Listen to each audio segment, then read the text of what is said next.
I would like to welcome everyone back to another episode of the Inclusion Think Tank podcast. I am your host, Arthur Aston, and I am joined today by my guest, Kate Sullivan. So, Kate, thank you so much for joining me for this conversation.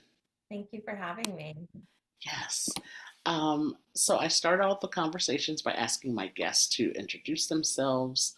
Can you share a little bit about yourself, what you like to do for fun? And also, if you have a story about it, can you share how you became interested in the world of inclusive education? Absolutely. So, my name is Kate Sullivan, and I'm a middle school educator. I'm also an adjunct professor at Kean University, and I have an educational consulting business where I do teacher training and staff development in all different topics, language arts, inclusive education, social emotional learning. Um, I've been teaching for 20 years, and I think my that just teaching middle school is you have to have an interest and understanding of inclusion because it's paramount to the mental health of everyone. But preteens make it really visible how a lack of inclusion can be so detrimental to our sense of self. Um, Middle school is a place where everybody, regardless of ability or privilege, feels kind of out of place. Um, but as an educator, you're fighting a battle to make these students feel as included as possible during a time where developmentally they start to exclude people and feel excluded themselves because of their brain development. And then if you're a member of a marginalized group, that had adds a whole other layer to that. So, we know that students can't learn if they don't feel included. um, they can't learn in the best ability that they can. So that was kind of my introduction, I would say, early on, but I don't think I really understood what inclusive education was at that point. I think every teacher thinks they're inclusive. Um, and so I started to understand it a little bit more probably in the past 10 years. I teach a postgraduate course to educators through the Kean University Holocaust Resource Center. And they have a course called Teaching Prejudice Reduction. And what I've found in developing lessons for that course, which I also took years ago, is that the strategies for inclusion and inclusive education are also strategies for prejudice reduction. So inclusion is really at the heart of that course for teachers. And I work with incredible educators that are committed to examining their own relationship with inclusion to better serve their students and their community. Um, and I'm a parent of a child with a learning disability. She's not a child anymore. She's in her 20s, but my daughter has ADHD, and I was parenting at a really young age. So I made a lot of mistakes in supporting her. And I feel like I've learned so much about how kids with ADHD learn socially, academically, and emotionally. And I'm trying to, restore some of the mistakes I made with my own daughter, by helping parents and teachers do better. Um, Kids with ADHD and learning disabilities and any behavioral issues, mental health, they have so many negative interactions during the day with others, because of something they can't control. So I think that on a personal level was something that started to shift in me because I didn't have a learning disability growing up. So I didn't know what it was like to sit in a classroom and struggle. Obviously, school was a place that made sense to me because I became a teacher. Um, but having a child that struggled, it really, that's where I began to realize how little I knew and how much I needed to listen more to people with disabilities. Yeah, I really like that you said you're teaching a course that you took in class as a class one time. That's great. Yeah, it's really Providing cool. Yeah, I was going to say providing a new perspective on, how you saw it as a student when you took the course, and now, Mm, as an educator.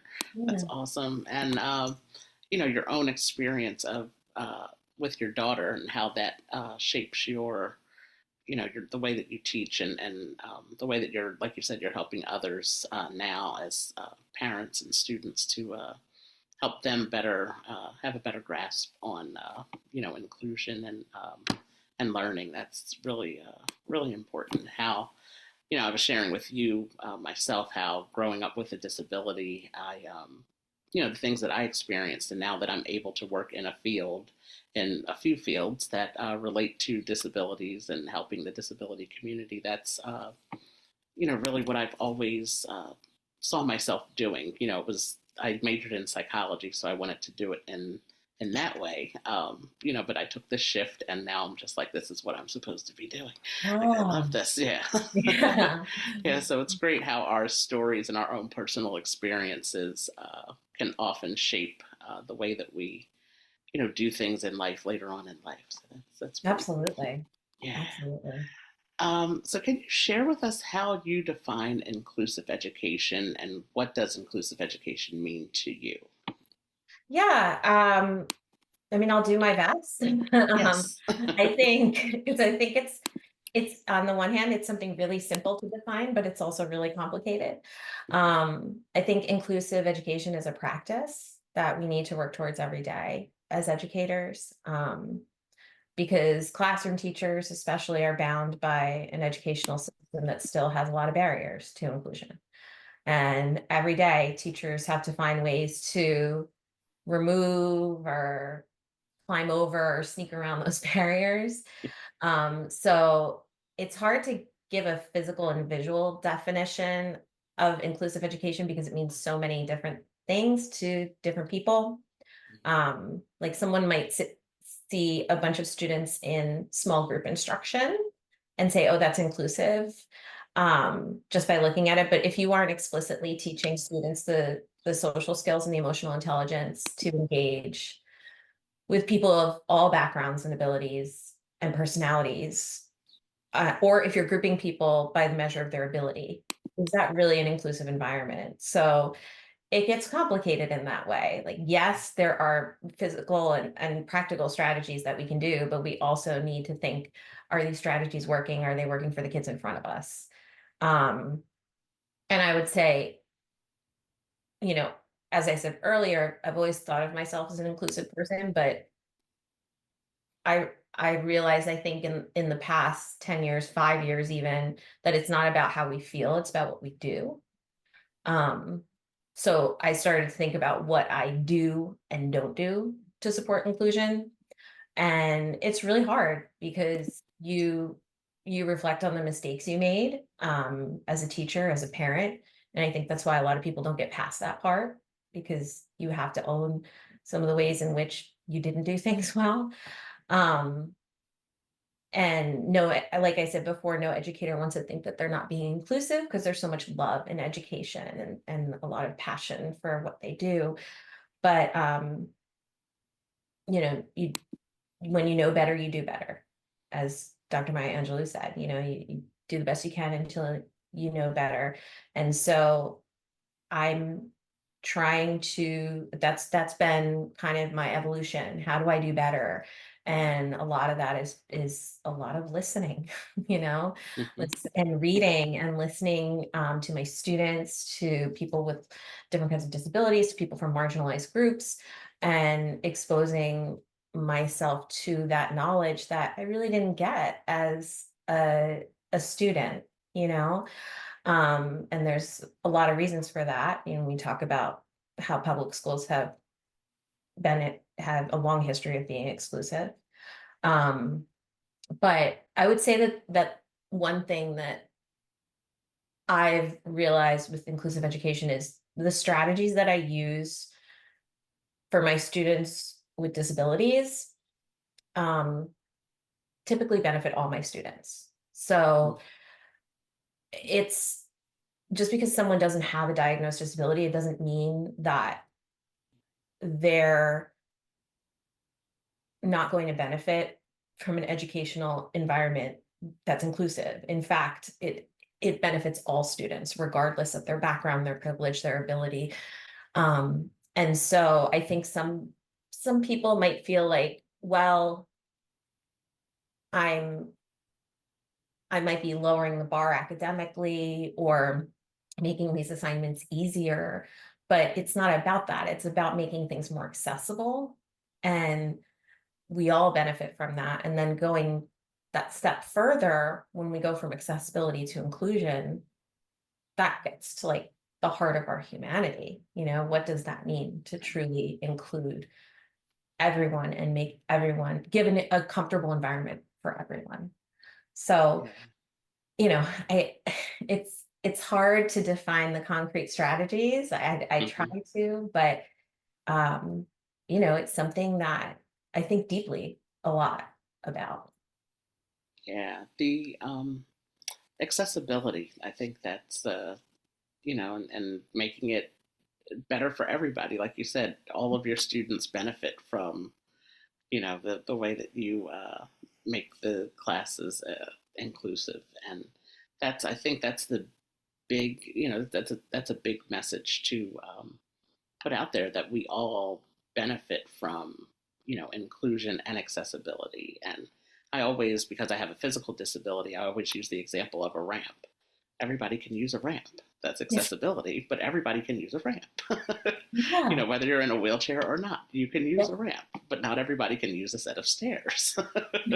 So, Right. that's, yeah. So, accessibility does benefit, the majority of people in a positive way. So, I think it's the same for inclusion as well. So that's, like you said, though, it is difficult to define, and everybody has their own, their own definitions, their own feelings about the, how to define inclusive education. One of the big things that I like that you said is, it's not about what you feel; it's what you're doing, what you do, and that is, that it's an action, it's an active thing that takes time, and it occurs over time, and it's not just a one-time thing. It happens constantly, and it's you have to keep at it, and not give up on it. So that's the a good message to send for sure. Mhm. Yeah. So we connected through the NJCIE Summer Inclusion Conference, and this season on the podcast, we are highlighting um, a lot of the presenters from that conference that took place in June. So you presented on the topic called Empowering Equity, Engaging English Language Arts to Explore the Disability Rights Movement. So I love that title. And Yeah. so can you share with us an overview of what your presentation was about, and why you feel learning about things like the disabilities rights movement for students is so important? Absolutely. So the presentation was about a unit I teach in grade 8 language arts, but it really could be adapted to any grade level and be used in language arts or social studies because those subjects overlap so much. It's a historical topic, but there's also a lot of skills in reading, writing, and communication and media viewing. Um, and it's about the disability rights movement and also its impact on inclusivity in our world today. So the goal of my presentation was to give teachers resources and strategies to teach students about the disabled heroes of the movement, and have students think more critically about inclusion in schools where they are right now, and in the workforce where they will be, and in their social lives. Um, and I think the disability rights movement is such a powerful introduction to the concept of inclusivity because it centers disabled folks as the leaders of the movement who fought for their own rights. Um, and I think that's really important to do when you're talking about any marginalized group, to center the people who are part of that group and their stories and that movement. And we do talk about how non-disabled allies were important to the movement, and it's important to have allies, but it was disabled people that made the greatest sacrifices to fight for their freedom. Um, and also had the imagination to envision a better world. Um, and that's another really important piece, I think, when we're talking to students about um, civic engagement and activism. How do we imagine a better world? Um, and so students, they learn about the actual physical barriers to inclusion, such as wheelchair accessibility, public transport accessibility, Mhm. and exclusion from public schools. But they also start to examine the difference between accessibility and inclusivity, and those invisible barriers to inclusion, um, and how well-intentioned people can often create barriers to inclusion in the name of achievement, productivity, competition, fiscal responsibility. Um, so, as a culminating project, the students design a business plan for a local business that is accessible and celebratory of employees and patrons with disabilities. Um, so this gets them identifying a barrier, gathering information, and brainstorming solutions before they plan an act. And it's so incredible the ideas that they come up with. Mhm. I teach in Monmouth County, and in Middletown there's a cafe called the No Limits Cafe, and so it's local, it's like 10 minutes away from where I teach. And we learn about how that business started as a business that's inclusive for and employs people with disabilities.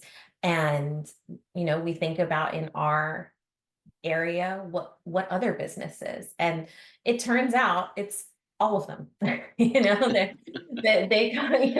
not one that, they, even ones that you would think can't be accessible, they're like, well, if you just do this, it becomes more accessible. Um, so I can't, this unit is so engaging for students. I love teaching it because there's so many opportunities for like metacognition and self-questioning because there's so many problems to solve. Right. Um, and I think students see this topic as extremely relevant to them and to their future. Um, because all of us have some sort of relationship with disability, whether we have one, whether someone we love has one. Um, and there's the inevitability of disability in all of our futures if we're fortunate enough to grow older. So it's relevant to everyone, and they really see that. And for kids, for teens, for anyone, relevance is really important in Mhm. their learning. And I think kids these days, they have greater intelligence about disabilities. Um, and I think they're really dying to learn more beyond what they see on social media.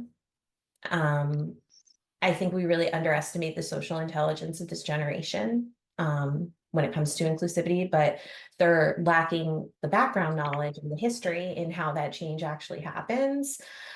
Like, what is activism? How can I make a change in my community? How can I imagine a better future? Um, like we, I think that supports their mental health as well. We blame a lot of kids' anxiety on phones, social media, overscheduling, but I think a lot of it comes from a sense of like helplessness, a lack of agency in the world. And this is an opportunity to empower them to be brave leaders and to see the leaders that came before them and the sacrifices they made and how hard they were willing to fight, um, to help them see that this is something that they could do someday too. Yes. Yeah, I love that you do that at like you said, when they're teenagers at the eighth grade level. That's just Mhm. such a great time, um, to really explain everything to everyone, and they really do understand it like so quickly. They get it right away. Absolutely. And just to, going back to what I was saying about ramps, like to Mhm. show a ramp, but then, you're giving them the historical context of how it came to be that we have ramps in places, and and how, like you said, the people who were there fighting for all of this, way back before the Americans with Disabilities Act, like this, this this is that's what we often hear of when they refer to, disability and uh, the Americans with Disabilities Act, because that's Right. the most recent one. But it's like, no, this started way before then, and people have been Mhm. fighting before then and still since then. So, and then to put them into the to create the business plans for how to be more accessible, more inclusive, like that really does. That's really great. When you said that, I was like, wow, that's a great idea to to move, move their thought process in that direction of, okay, you have these businesses, like how can it operate better to serve, the community members that have disabilities? Because as you said, we either have a disability, we know someone with a disability, and like you said, if we grow old enough, we may acquire a disability. Mhm. So it definitely disability impacts so many more people than than we might know or realize. So it's Yeah, great. one of my favorite ideas, I mean, they were all so creative. Some kids said like they had ideas for a bookstore, for an ice cream shop, and but one of the students came up with an idea of a clothing store that was inclusive to people with disabilities of all body types, and that there would be fashion shows in the clothing store, like showcasing the clothes and having people with disabilities and of different body types wearing the clothes and showcasing the clothes. So I thought that that was so cool how she brought together something she's passionate about, Hmm. um, and the idea of what is it, the intersection between disability rights and body inclusivity. Hmm. Um, I thought I was like, what an incredible idea, out of Yeah, a 14-year-old girl.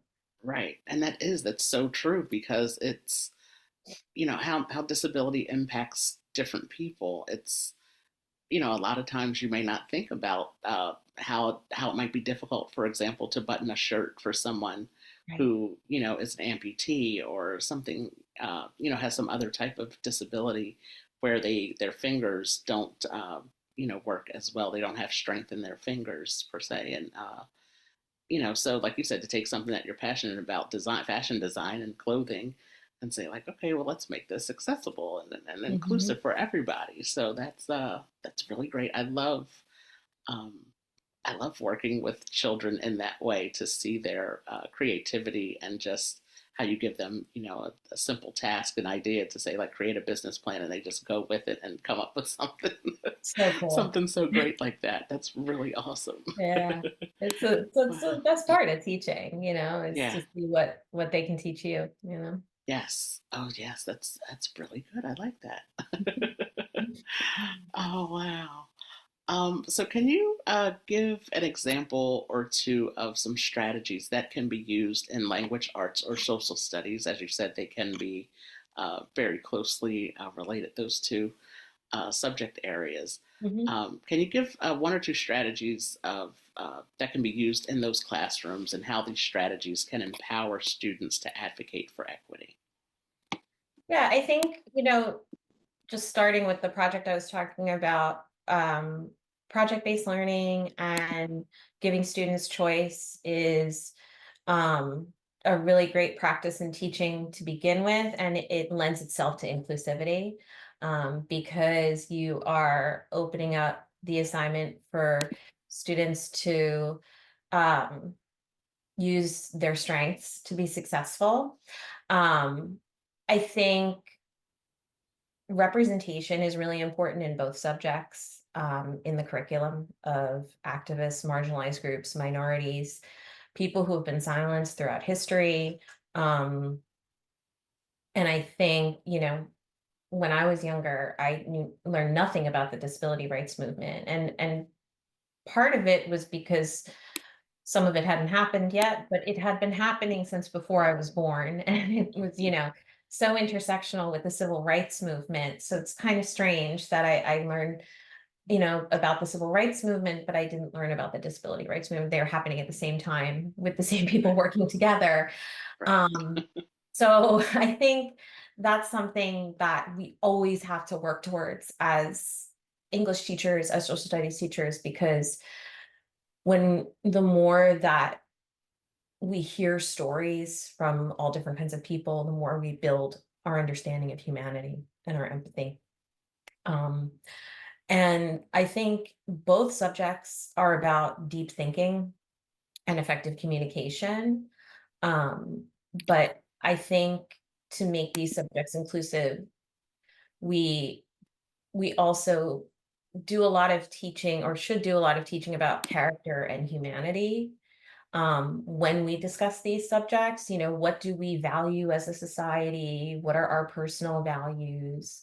Um, what civic responsibilities do we have to each other in this nation that's committed to equality, right? That's, social studies teachers are many of them, especially at the middle school level and at the high school level, are teaching about the founding values of our country, and how they've changed and what are they today. So, um, making it relevant to students, making that content relevant. Why am I learning this? Why do I need to learn this? How is this going to help me be a better person, be a contributing member to society, and take care of, you know, the people in my community? So I, I'm an English teacher, but I've always had a passion for history and social studies. So I think there's a lot of intersection there to talk about these topics.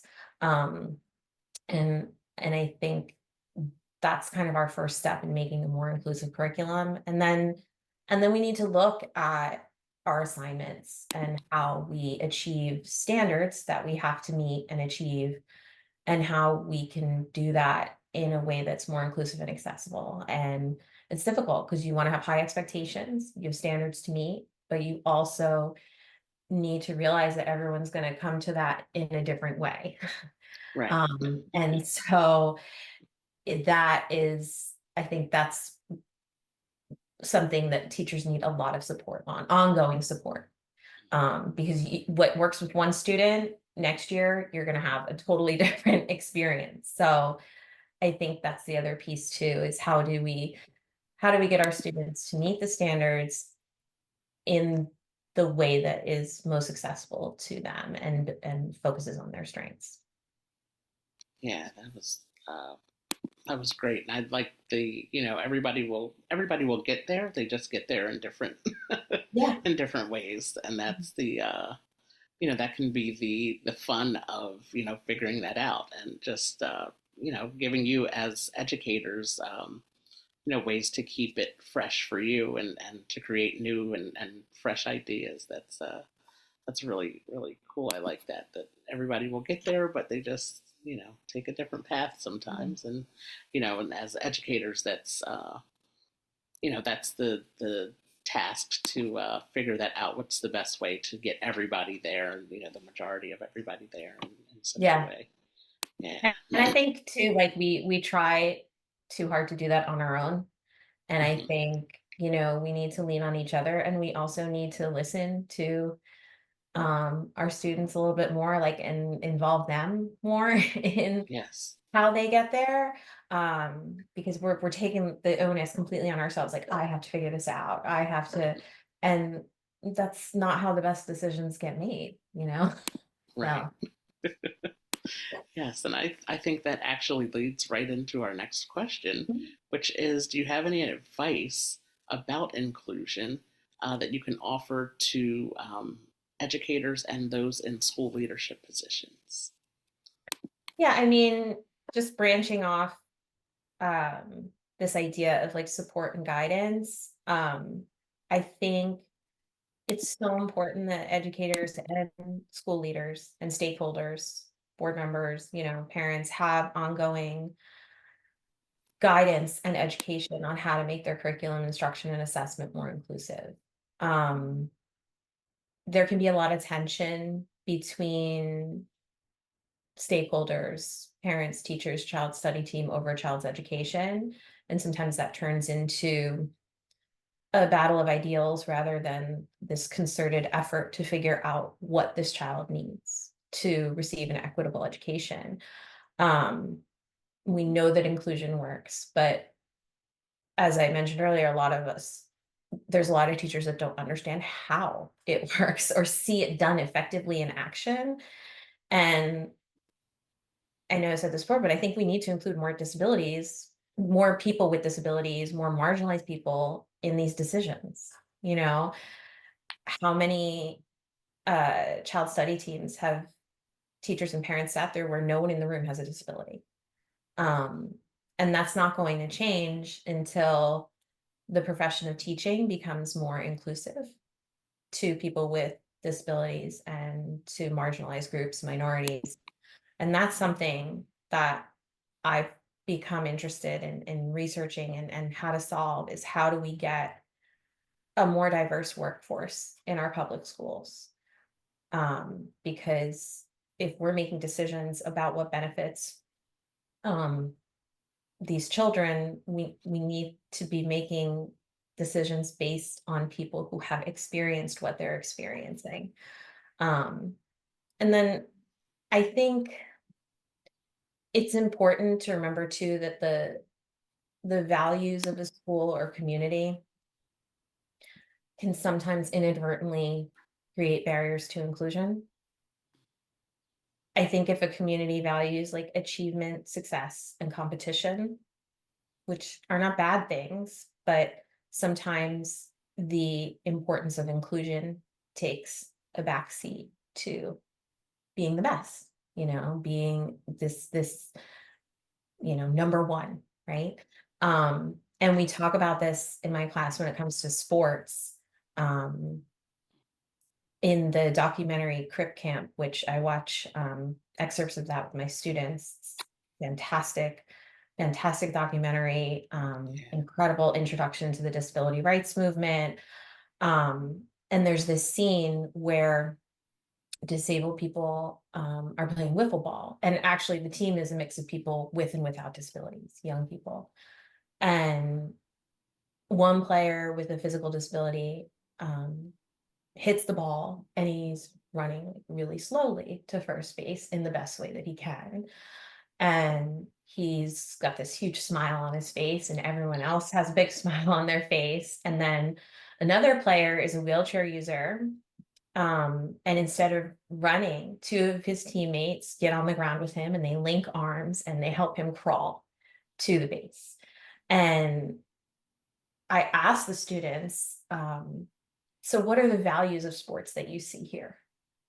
And they say, oh, it's teamwork, belonging, pushing yourself to do the best that you can. And then I asked them, so why don't we see this on sports teams in schools or on travel teams? And, I think it's important to ask this in a non-judgmental way so that they can feel comfortable being honest, Hmm. just like, well, why don't we see this at our school sports? Why doesn't this happen? And so we talk about how if the value in sports is competition, winning, being the best, that can create a barrier to inclusion.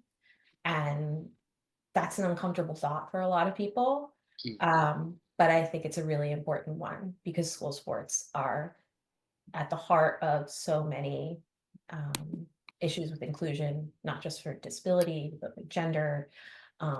So I think really reflecting on, do your values support inclusion, and do you have some values that maybe are not bad values to have, but should we examine them a little bit more and think about, are they creating invisible barriers that non-disabled people might not see?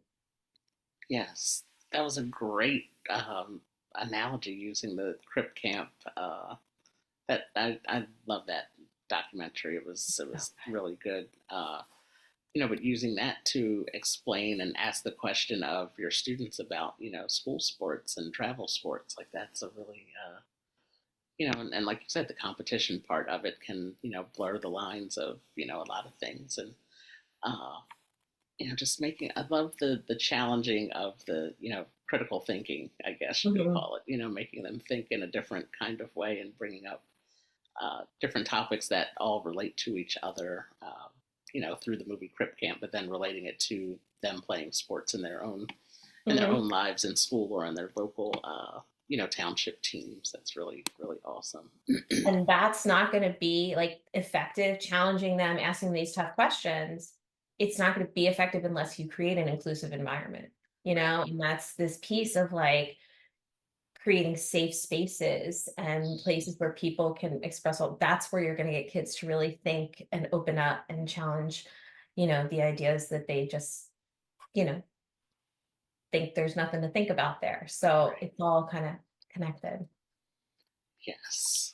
So the last question I have for you is, do you have any recommendations, books, articles, videos, movies, anything that you can recommend to our listeners to help them better understand inclusive education or your topic of the disabilities rights movement? Mhm. I mean, Crip Camp, I thought everybody saw it because and when I presented, I'm like, "Well, you've all seen this movie, right?" And there are people who haven't seen it. So if you haven't Mhm. seen it, you have to see that movie. Like, Yes. and um it's just I love documentaries. So from a documentary standpoint, it's so incredibly done. And it's inspiring, but not in the patronizing sort of way, Right. It's in a way of like, we can do anything to change the world, and we're not helpless. We just need to have a better imagination. We need to, you know, create spaces where we can imagine this better world. And if you haven't seen it, it's just such an incredible introduction to the disability rights movement, and it's going to get you going down other paths of, well, I want to learn Yes. a little bit more about Judy Human. I want to learn about, um, there's another great film, I think it's on Vimeo, about Adapt, the activist group Mhm. um, that led the transportation movement for transportation accessibility. Um, and if you haven't seen, you'll get led in all these other directions of like, I can't believe I didn't know this, I can't believe I Yes. didn't learn this, and now I want to know more, and now I want to, understand these laws better, because that's things Mhm. like that for me. I was like, I can't believe I I took civics, like Right. I am, I I went through all of these history classes and it wasn't mentioned at all. Um, and I'm hoping that a little bit of that is due to my age, and when I was coming of age, maybe it just wasn't in the curriculum yet. But um, I think, you know, New Jersey has incredible mandates for education, and one of them is to teach the history of disabilities. So I'm really hoping, Yes. and the contributions of people with disabilities. So I'm hoping that that kind of spearheads more education. And then one of the books that I read for the class that I teach on teaching prejudice reduction is A Disability History of the United States by Kim Nielsen. So um, I think it's a really incredible introduction to how disability has been defined in our country, um, from the ways that, she talks about how Indigenous groups embraced inclusion as a foundation for their Right. society. Um, so it's not something new. It's just something that, you know, we have gotten away from or are coming back to at different points in history. And she traces how America, as this new country, developed this view of disability that intersects with racism, with um, the history of immigration. So it's I it's a great primer for educators, um, in my cohort that I teach because, like me, so many of them don't have that background knowledge, and um, it's also really comprehensive in that then you start to think, oh, I want to research this more. It's such a great overview, and then if there's something you want to learn more about, you can that piques your curiosity in that direction. So those are two great recommendations. So thank you so much for that. Yeah. And thank you so much for this conversation. Kate, thank you so much for joining me for this conversation. I really enjoyed talking with you and hearing more about this great topic of the disabilities rights movement and how and why it is important, that we talk about these historical movements that have happened within the disability community that are often not talked about, as you said. When you were a student, and when I was a student, we didn't talk about that as well.